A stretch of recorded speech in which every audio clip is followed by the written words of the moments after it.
আমরা একটা প্রায় কথা বলি, বৃক্ষ তোমার নাম কি, ফলে পরিচয়। আমরা কাজের থেকে বাজনা বেশি বাজিয়ে ফেলি। এটাই হচ্ছে আমাদের বড় একটা ত্রুটি। নিজে যাকে বড় বলে বড় সেই নয়, লোকে যারে বড় বলে বড় সেই হয়। কাজের মাধ্যমে মানুষ আমাদেরকে সম্মানিত করবে যে না, মাতিন সাহেবের এই কাজগুলো মনে প্রাণে স্থান করে দিতে হবে। তার মাদ্রাসার যে ছেলে মেয়েদের তৈরি করার একটা চিন্তা ভাবনা, আধুনিকতার শিক্ষায় শিক্ষিত করে তাদেরকে সমাজে প্রতিষ্ঠিত করা, তার যে চিন্তা ভাবনা, দূরদৃষ্টি, লক্ষ্য মাত্রা, আমাদের সমাজকে কিভাবে এগিয়ে নিয়ে যাওয়া যায়, আমাদের ছাত্র ছাত্রীদেরকে আধুনিকভাবে শিক্ষা দিয়ে তাদেরকে কিভাবে মাথা উঁচু করে চলার সাহায্য করতে হয়, এই তরঙ্গ উৎসবে সেটা একটা দৃষ্টান্ত বলে আমি মনে করি। আমি বারবার একটা কথা বলি যে সবার উপরে মানুষত্ব তাহার উপরে নেই। সেই মানুষকে যদি আমরা ভালোবাসি, অসহায় নিরীহ দুঃখী মানুষকে যদি আমরা ভালোবাসি, তার পাশে দাঁড়াই, আমাদের প্রফেট হযরত মুহাম্মদ সাল্লাল্লাহু আলাইহি সাল্লাম খুশি হবেন। আর হযরত মুহাম্মদ সাল্লাল্লাহু আলাইহি সাল্লাম খুশি হলে আমার আল্লাহ পাক খুশি হয়ে যাবে। সেজন্য আমরা যাই করি না কেন, আমরা দুঃখী মানুষকে, পিছিয়ে পড়া মানুষদের, দুস্থ মানুষদের সেবায় সবসময় নিয়োজিত থাকব এবং সেটা নিশ্চিতভাবে নিঃস্বার্থভাবে সেবা।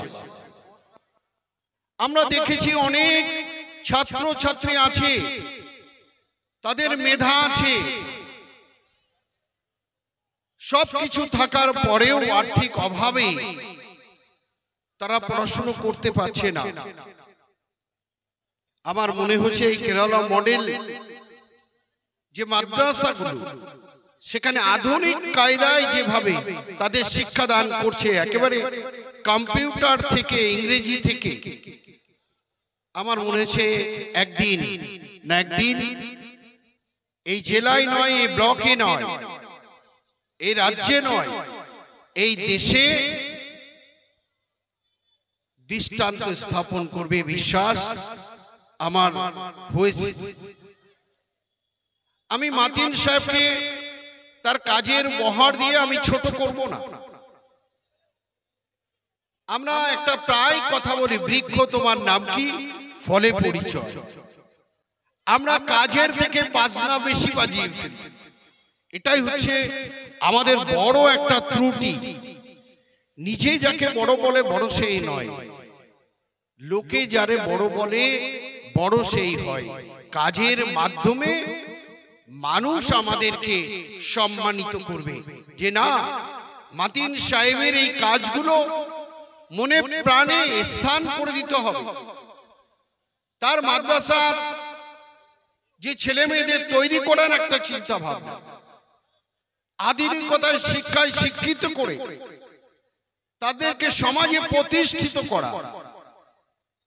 আমি ফেসবুকে দেখছিলাম একটা ছেলে গালে হাত দিয়ে সে বলছে, বাবা বলছে আমাকে ডাক্তার হতে, মা বলছে আমার ইঞ্জিনিয়ার হতে, দাদু বলছে আমাকে ব্যারিস্টার হতে, কিন্তু আমার দুঃখ, আমার যন্ত্রণা, আমার অভিমান, আমার বাবা মা, আমার ঠাকুরদা, আমার ঠাকুমা একবারও বলছে না তুমি সুশিক্ষিত হয়ে মানুষের মতো মানুষ হও।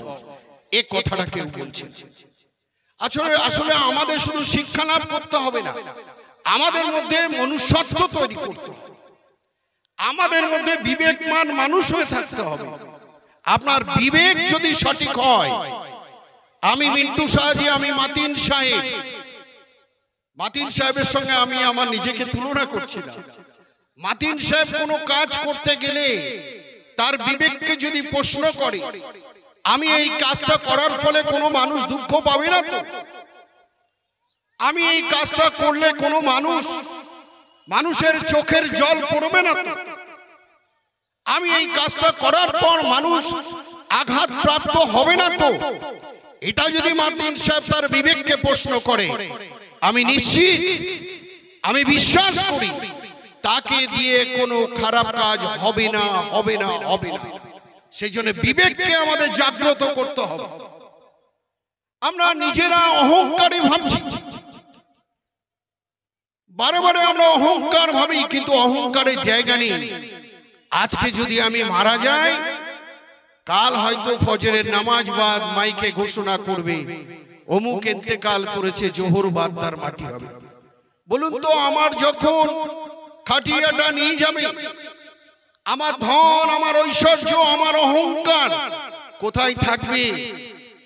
সেদিন ওই 3.5 হাত মাটির নিচে, আতালির নিচে আমার শুয়ে শুয়ে আল্লাহর কাছে হিসাব দিতে হবে। আমি কি কাজগুলো করে এসেছি, আমার ঈমান হিসাব দিতে হবে।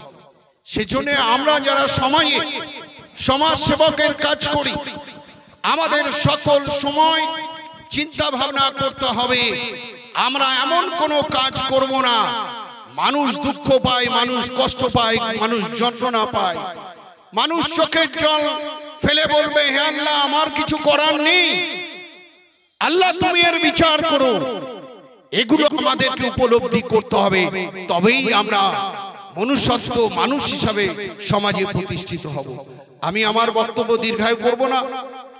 মুফতি আব্দুল মাতিন সাহেবকে বলবো, আপনার কাজকর্মে, আপনার দৃষ্টিভঙ্গি, আপনার চিন্তা ভাবনা, কওমের প্রতি আপনার যে দায়িত্ব নিয়ে যেভাবে আপনি এগিয়ে চলেছেন, আমি একজন সামান্য মানুষ হিসাবে যখন যে অবস্থায় আমাকে ডাকবেন, আমি মানুষ হিসাবে, সমাজের একটা সামান্য মানুষ হিসাবে আপনার পাশে থেকে আপনার কাজের সঙ্গে যুক্ত হওয়ার চেষ্টা করব। এই কথা বলে আজকে দেগঙ্গা ব্লকের সুন্নাতুল জামাত যে তরঙ্গ অনুষ্ঠান পূর্ণ সমর্থন দিয়ে আগামী দিনেও আপনারা আমাকে না ডাকলে এই সেন্ট্রাল প্রোগ্রামে আমি উপস্থিত হয়ে আপনাদের সঙ্গে একজন সামান্য মানুষ হিসাবে কাজ করব, এই প্রতিশ্রুতি দিয়ে আপনাদের তরঙ্গ অনুষ্ঠান সাফল্যমণ্ডিত হোক এই কামনা করে, এই দোয়া চেয়ে সকলের সুস্বাস্থ্য এবং শান্তি শৃঙ্খলা বজায় রাখার দোয়া চেয়ে আমার ছোট্ট কথা শেষ করছি। খোদা হাফেজ।